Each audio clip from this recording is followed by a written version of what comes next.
Hey guys, I will show you how to fix this problem on Windows system.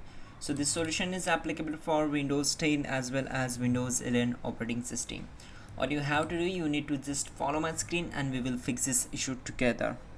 So in the first step, we need to open run. So right click here and select run.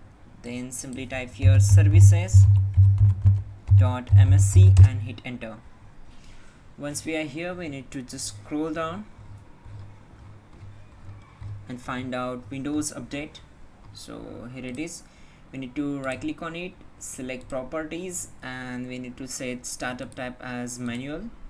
So automatic, set startup type as automatic, and then click on apply.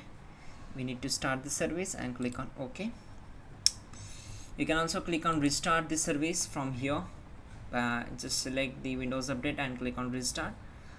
Once done, close this window, then go to search bar and type here cmd, right click on it, and then select the run as administrator window, select S. Once we are here, we need to type the command. So type these commands carefully and simply hit enter to execute them. Type in gp update space /force and hit enter. So this will take some time to complete the process, so we need to wait for it. And the computer policy update has completed successfully, and at the end we need to simply type exit to close the command prompt window.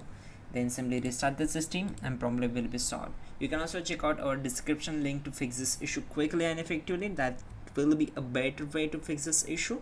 So go and check out, and don't forget to like the video and please do subscribe the channel.